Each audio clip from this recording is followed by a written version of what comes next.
Hello बच्चों. So the question is equivalent conductivity of NH4OH at infinite dilution is equal to what? तो हमारे को यहाँ पे चार ऑप्शन दिए गए हैं और हमें बताना है कि इक्विवेलेंट कंडक्टिविटी NH4OH की किसके बराबर होगी इन चारों ऑप्शन में से. तो आइए बच्चों इस क्वेश्चन को सॉल्व करते हैं. तो सबसे पहले बच्चों यहाँ इस क्वेश्चन को सॉल्व करने के लिए हमें एक लॉ पता होना चाहिए और वो लॉ कौन सा होता है? खोलरॉथ्स लॉ.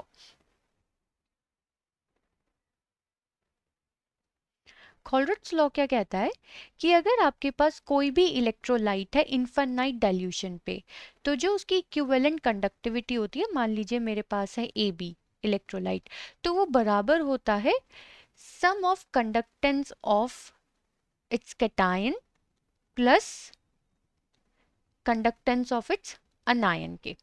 ठीक है. तो हम equivalent conductance of NH4OH at infinite dilution को हम इसी लॉ के थ्रू क्या करेंगे? कैलकुलेट करेंगे. तो चलिए बच्चों एक एक पार्ट करके सॉल्व करते हैं. तो फर्स्ट पार्ट अगर हम यहाँ देखें तो हमें दिया गया है equivalent conductance of NH4OH plus equivalent conductance of NH4Cl minus equivalent conductance of HCl. तो चलिए बच्चों यहाँ पे एक बार चेक कर लेते हैं हम इसे. तो ये बराबर होगा हमारा equivalent conductance of NH4 plus ion plus equivalent conductance of OH minus ion plus equivalent conductance of ammonium ion फिर से plus equivalent conductance of chloride ion minus H plus ion और फिर ये minus equivalent conductance of Cl minus ion. तो यहाँ पे अगर मैं चेक करूँ बच्चों तो यहाँ से मुझे क्या मिलेगा? यहाँ से अगर मैं कैंसिल आउट करना चाहूँ तो यहाँ पे मेरा Cl कैंसिल हो रहा होगा यहाँ, और बाकी तो यहाँ पे कुछ कैंसिल नहीं हो रहा है.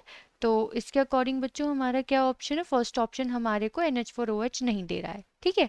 अब अगर मैं सेकंड ऑप्शन चेक करूँ यहाँ पे, तो सेकंड ऑप्शन है इक्विवेलेंट कंडक्टेंस NH4Cl का प्लस NaOH का माइनस NaCl. ठीक है.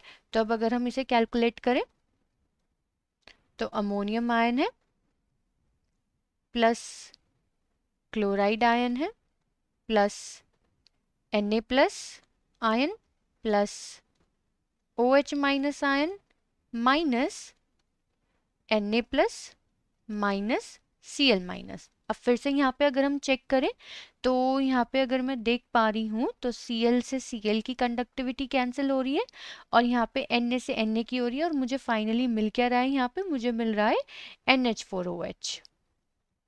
और हमें चाहिए ही क्या था? हमें चाहिए था NH4OH. तो यानी कि सेकंड ऑप्शन यहाँ पे मेरा करेक्ट ऑप्शन है. बाकी हम यहाँ पे थर्ड और फोर्थ ऑप्शन भी एक बार चेक कर लेंगे कैलकुलेट करके.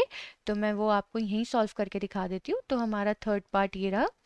तो यहाँ पे अगर मैं चेक करूँ कंडक्टिविटी NH4 प्लस की आएगी पहले, फिर plus conductivity of Cl minus ion, फिर plus conductivity of Na plus ion plus conductance of Cl minus ion minus conductivity फिर Na plus ion minus conductivity of OH minus ion. तो अगर हम यहाँ पे चेक करें अब अगर हम, तो यहाँ पे Na से Na की कैंसिल आउट हो रही है और Cl की तो नहीं हो पा रही है, तो यहाँ पे भी हमें यहाँ NH4OH नहीं मिल रहा है. तो ये ऑप्शन ही हमारा गलत है.